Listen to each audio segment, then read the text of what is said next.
In the beginning, the only difference was the food. How'd you like the food? It was great. Okay. I have to be very careful. The most powerful lady in our church is the kitchen lady. Yeah. Hi, Pastor David. Hello. Thank you for coming. Nice to meet you. Thank you for having me. So you are ministering at two churches right now, correct? One church and then another church I'm helping out on You're Sundays. helping. Oh, okay. So basically, two churches. Basically. Wow, that's a big job. Yeah. One church is a Chinese, Taiwanese, Taiwanese-American. Taiwanese-American church, and one church is a Korean. Korean church. My church, Grace Bible Church, which is predominantly Taiwanese-American, we meet on Saturdays, and then Orange Korean Church meets on Sundays. Okay. So my Sundays are usually free, and I usually would be helping with guest speaking. Okay. Because I'm the only person who's free on Sundays. Yeah. Or in this particular case, the church asked me to help them rebuild their ministry until they found somebody. I've noticed it's very hard for churches to find part-time youth or EM pastors. Yes. I wanted to see, because I have the time, how I can maybe help. I also felt like I can do a little bit more because my Saturday church is not that big. Okay. And it's not like God has given us like a lot of growth or anything like that. So, but I did want to not just stay in that kind of like comfort zone, but I wanted to, while I'm still young and I still have the energy, find ways where maybe I can extend myself a little bit more. And that's how I ended up helping the Sunday church as well. So you grew up in Ecuador and came to US When I was 16. when you were 16. So how's the transition from Ecuador to US? It was hard in the beginning because I had to leave all my friends and everything I knew. And I didn't come with my family. I came by myself. So my parents, they got me an apartment, a car, when I was a sophomore in high school. And then they left. So I was by myself at 16. A sophomore in high school. I had my own apartment, my own car, the money that came in every month from my parents. So you're living by yourself? By myself. Wow. No guardians or anything. Wow. Just Okay. me at Okay. 16. Which was not a good idea because I had too much freedom, no parents, no discipline, nobody to discipline me. So I got in a lot of trouble at school. So you graduated from high school, went to college. Wow. Which college did you go to? I went to Cal Poly Pomona. Okay. Okay. And then did you get involved in the college ministry? I was not really involved in church or anything Christian. I did go to church, but I wasn't really I see. maybe not even saved, I don't think. Okay.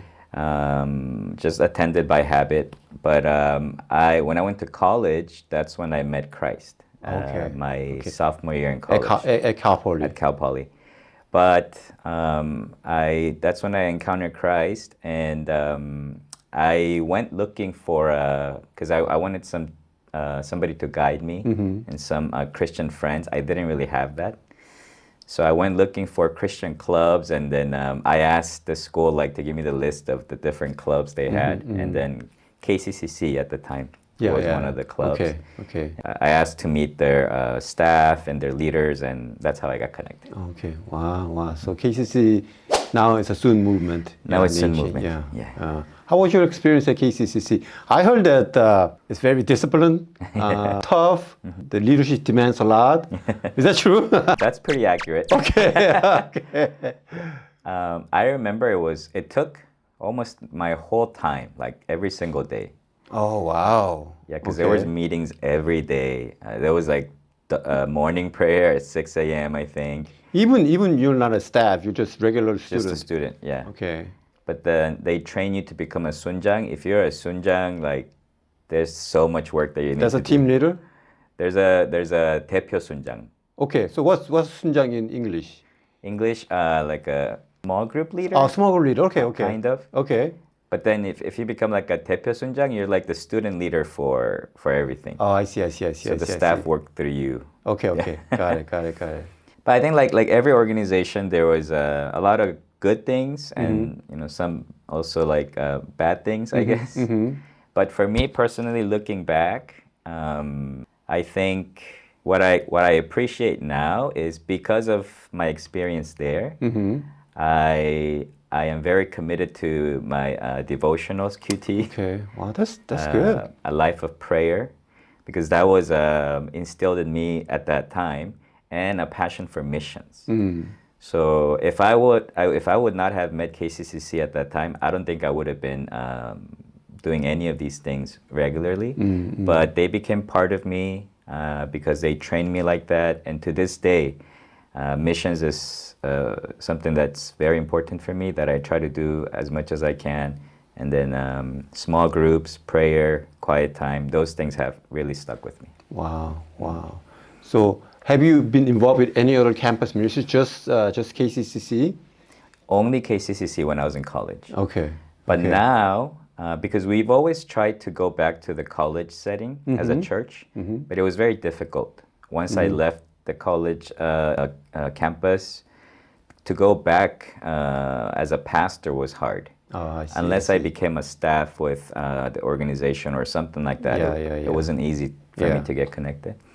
So we've been praying for many years, but doors didn't really open until recently. Okay. I connected with a staff from InterVarsity.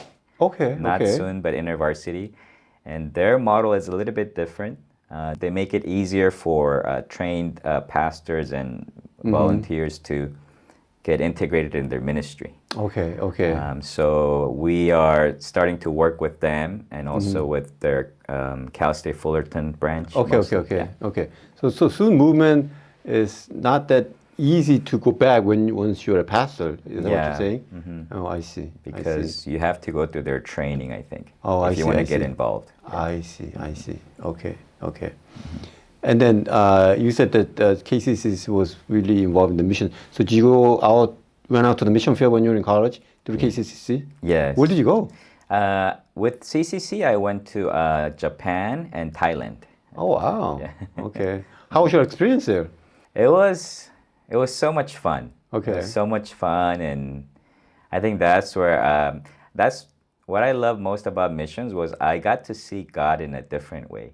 I got to experience God in a different way than when I just live here in the States. It was He was a much bigger God than than I knew of, and I think that's when my heart for the lost, I think, was ignited, and a bigger God picture was instilled in me. Okay. Through missions. Okay. And that's also how I met my wife. Yeah. Wow. Wow. So it was a great experience. Yeah. That's awesome experience.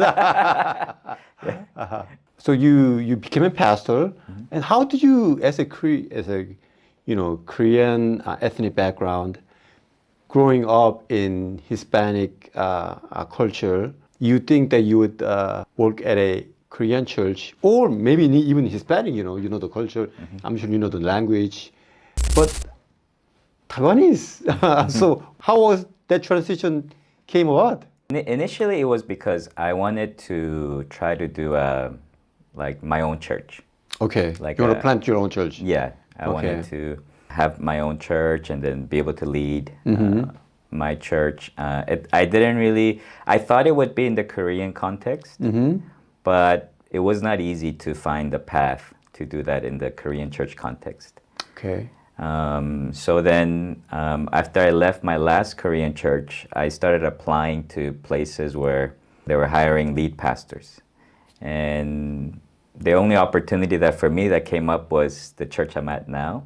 Oh. They didn't have a pastor for 2 years, and so they were looking to hire somebody, and I applied, and it wasn't a Korean church, but that didn't bother me too much. Okay. Because You're already multicultural, I guess. Yeah. I think the background that God raised me in helped. Yes. I didn't necessarily have to be all Korean or all like Hispanic. Like I felt like that didn't matter too much to me. So, how's your experience with the Taiwanese church? So I've been there for 7 years now. Okay. It almost totally felt like an EM ministry. It didn't feel almost any different in the beginning. But this was already a independent EM church when I already went there. They had come out of their mother church was Taiwanese church. Okay. But they had come out of that church 17 years ago, I think, by the time I got there. Okay, so it's a standalone second generation Taiwanese church. Yeah, I see. they've been Okay. there for a long time. Okay. In the beginning, the only difference was the food. How'd you like the food? It was great. Okay, okay. I have to be very careful with that. The most powerful lady in our church is the kitchen lady. Oh, yeah, I know. Yeah. No food for you, Pastor.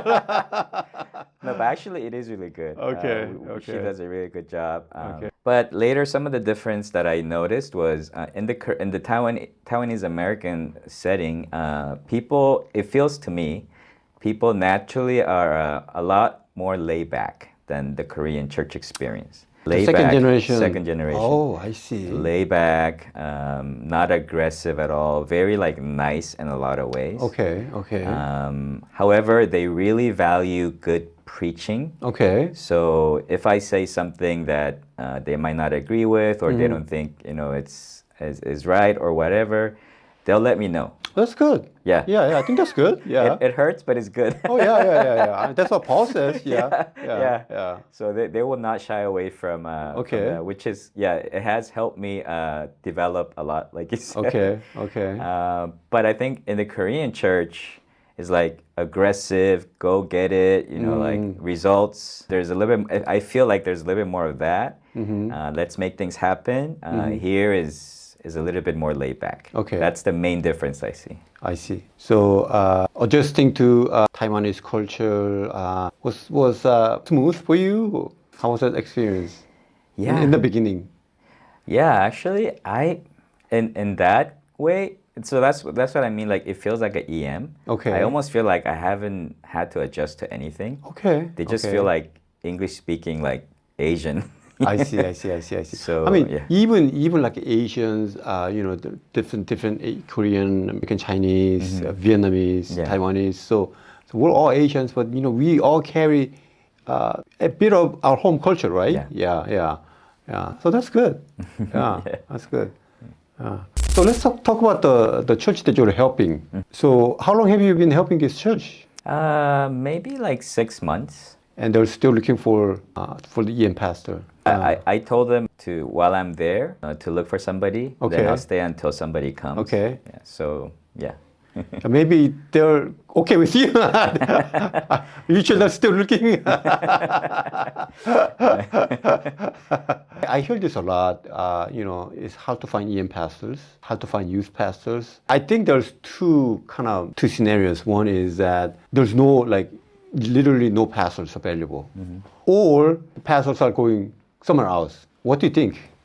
I think, like you said, I think it is hard because I think less people, at least from my personal experience, less people want to do church ministry Okay. in a part-time setting because it's just too much work and not enough pay, just to be honest. And most churches I've been to help out with guest speaking, or in this church in particular, they've had no EM pastor for more than 2 years. So they're just having guests like continuously come. It's also hard to come to a church where there isn't that much to, like for a new pastor to come and try to like do new things or because there's just not that many people there anymore. But also it's hard because, it will not cover like their living expenses if they were to come to a church.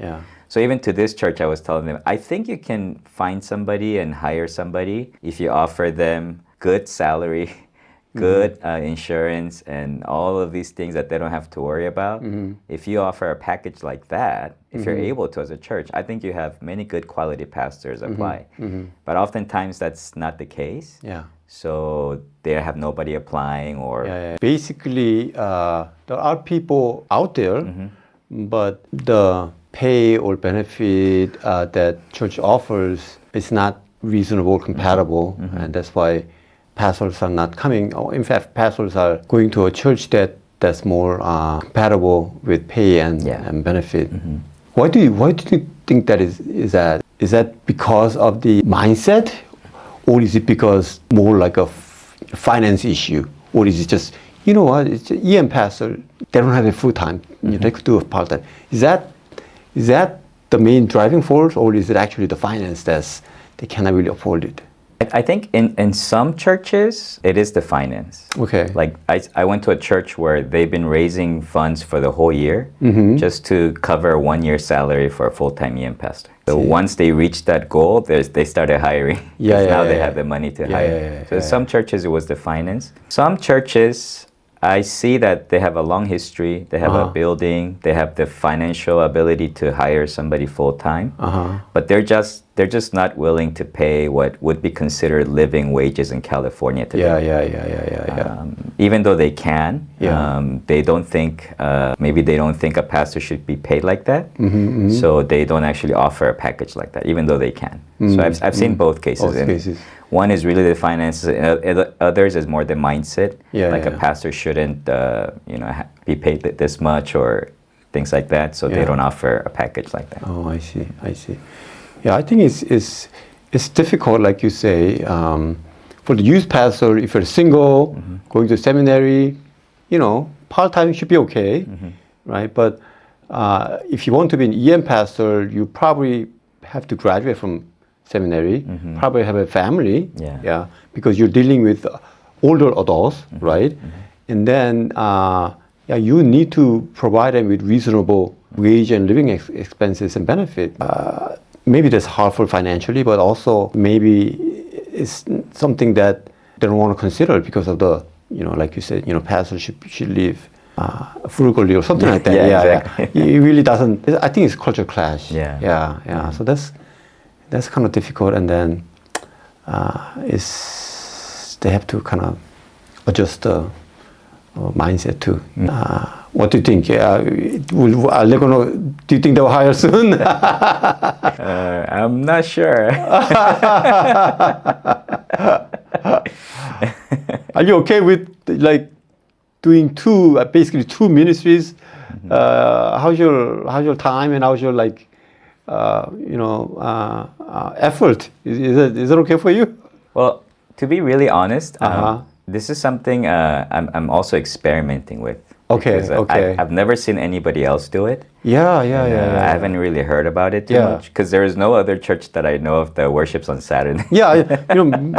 It's not an Adventist church, no, right? It's not, so that's kind of interesting too. We just didn't have a building to worship on Sundays. Okay. It was supposed to be a temporary thing, Saturday meetings, because we found a place that would let us meet on Saturdays. But that became permanent. Okay. So my church now is used to Saturdays. It's hard to change it to Sundays. So I'm experimenting because when I served in the Korean church when I was younger, now I realize there's a lot of things I could have done better. At that time, I was just young and I was just trying to fight everybody, and I wasn't really looking to help the Korean church, but I was just mostly interested in my ministry and things like that. And I didn't appreciate, I think, the Korean church enough at the time. But now, I don't think I could do this if I only served as an EM pastor. Because of the reasons we talked about, the living wages and the environment would not be possible for me to serve in a Korean church. But because I have a full-time church that I serve at, my family and myself, the things that we need are taken care of by this church. So now I can go to a Korean church with a little bit of leverage in a way. Because I don't really need to be there. But also they have a big need. And so what they're learning too is they're actually having to change their mindset a lot. Try something new. Because for them too, this doesn't make sense. How can a pastor from another church help their church? If they had a opportunity to hire somebody full-time or something like, they would never consider anything like this. Sure. But because of the situation the church is in, they're forced to now try new things, be more open-minded, flexible. So I have to work with them, they have to work with me, and I don't really need to keep the job. So there's no fear of losing the job. So I can be a little bit more free. And they also have to kind of learn how to work with somebody like me in the setting that I'm at and adjust to new things as well. So we're both learning, but so far 6 months in, I think it's been okay. Okay. There's some challenges, and we have to continuously readjust me to them and them to me for this to work out. But so far, it's been working out well. Okay. Yeah. Good. So for the EM that you're helping at the Korean church, do you take your family there too, or do you just go and just do ministry? It's just me. Oh, just you. Okay. And they're okay with that? Yeah, that's one thing they had to get adjusted to. Okay. Yeah. Because usually Korean churches expect the whole family and expect the wife or 사모님 to work hard, you know.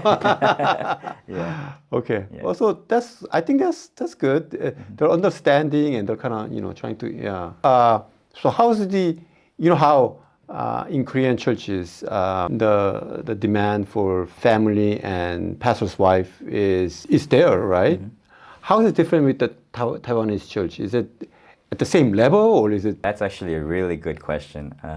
When I was interviewing with my church, Grace Bible Church, one question I asked, it was a 6-month interview. It wasn't short, it was long. Wow, okay. But towards the end, when I knew that, possibly they were going to hire me, one question I asked was, what's your expectations of my family? Okay. And they said, we have none. Oh. They're just members of the church. Okay. We're hiring you, not your family. Okay. And initially, I didn't know whether to believe that or not. I know. I said, are they just saying it, or is it true? Yeah, because everybody can say that. Yeah. But it's been true. Okay. My family, they get no pressure at all. Wow. They're just treated as any regular member in the church. So that's been a big difference, like you said, from Korean church. Yeah, because I hear a lot of stories where families get stressed, and especially pastor's wife. Yeah. So I don't know. There's always saying that if you hire a pastor, the pastor's wife comes along with it for free. So, but that's always been, I mean, that's kind of expected, I guess, for the KM, but I think it's kind of hard for second generation whose mindset and culture is a little bit different. Right. Yeah. So that's good. That's good. And even for, I think, standalone EM, Korean EM, I think there is some kind of expectation. Yeah. It's really hard to have no expectation at all. And let me just say though, I totally agree, and there is expectation, and I do think though that a pastor's wife should be a good example. Though. Oh yeah, sure, yeah. I don't think it's right for the pastor's wife to like feel like she has no kind of, because the pastor's wife has influence, and there's people's expectations. Yeah. And some of those expectations, I think we have to, work with the church, because some of them can be like expectations that are like too much. Okay. That the church maybe expects, but that it shouldn't be proper to ask from the pastor's family. But on the flip side, I do think a pastor's wife has to have a sense of responsibility in being a good example, being a good influence, and helping the church be edified. Yeah. Because I've seen examples where, like you said, especially these days, this is more like second gen, where the pastor's wives are, I want to be careful what I say, but don't mention any names. But it's almost like unedifying to see how they approach the church and and the members and everything. So I think there has to be a good balance. Okay. So, you mentioned that you are starting to work at university soon, or before it was KCCC. Is basically working with Korean students, right? It's Korean campus Christian. What is the university? Is it mostly Korean, or is it mixed group of different ethnic? How's that ministry? I've only visited their worship one time. Okay. And from what I was able to see, it's not Korean only. It's majority Asian Americans. Okay. But also like multi-ethnic. And their difference mainly is they try to run it through the students Okay. with almost like no staff involvement. Oh, wow. Okay. So they what raise campus is this? This is Cal State Fullerton. Oh, Cal State Fullerton. Okay. Okay. Okay. Wow. So you're serving at a Taiwanese church, Korean church, and a multi-ethnic campus ministry you're starting to serve. Mm-hmm. That's a really interesting dynamic. You're going to experience a lot. Mm-hmm. So serving at a multi-ethnic college ministry, that sounds tough. What do you think? Yeah, I mean, they have their own staff. Okay. And but with this too, so like even with the Korean church example, with this example, for me at least, last year I was thinking hard. I'm mid-40s now. Yeah. I will only have the ability to serve with a lot of energy for maybe a few more years. Okay, okay. I felt like when I started my church and my Grace Bible Church on Saturdays, the beginning stages was difficult because the church was close to shutting the doors, like closing down, because the church had lost members and finances. So they didn't. They were considering closing but they had a little bit of money left. And they wanted to use that money on a last pastor for maybe a couple of years, for however long the money lasted. Okay. So they were already thinking about closing everything potentially. So in the beginning, it was a lot more challenging. But you know, by God's grace, we didn't shut down. We're still here, and it's been 7 years. But now I feel like my church hasn't really grown exponentially numerically, but now we're in a better place than when we were first initially. So things were a little bit more comfortable and manageable, and we're not like huge or anything. So last year I felt like now, like before it's too late, I need to stretch myself. Okay. I need to not be comfortable, and I need to make myself uncomfortable. And that's when I look for the Korean church opportunity, and now I'm doing the multi-ethnic, because I feel like these are things that whatever I do at my church, I can translate to other ministries. And without taking too much from me, as long as I can establish leaders everywhere, but they can also benefit. And I want to do more because I don't want to stay comfortable. So with the InterVarsity, they're a college ministry. Actually, one thing I've learned going back to college ministry, they said all of their college ministries are growing in size.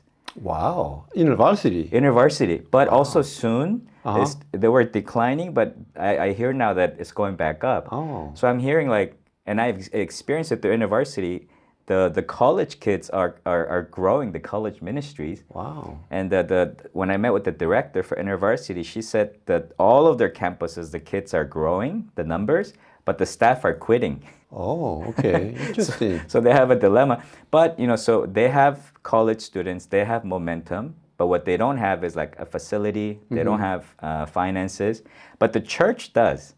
We have facilities, we have a lot of people who are willing to cook for them, do anything for college students. So if somehow like we can combine the resources I have here and what they need and what they have, the church can benefit from, I feel like this can work. So I'm actually experimenting with all of these things. It started with my desire I need to stretch, but I feel like now I'm so that's what I meant when I said I have leverage. I'm in a position where I feel like I can force myself and other ministries to partner together with and try to work together. Okay. Something I couldn't do if I was an EM pastor. Yeah. It's very unique, I think, Pastor David, unique situation for you because, you are multicultural, multilingual. I don't know if you learn any Taiwanese. No. I gave up. Okay.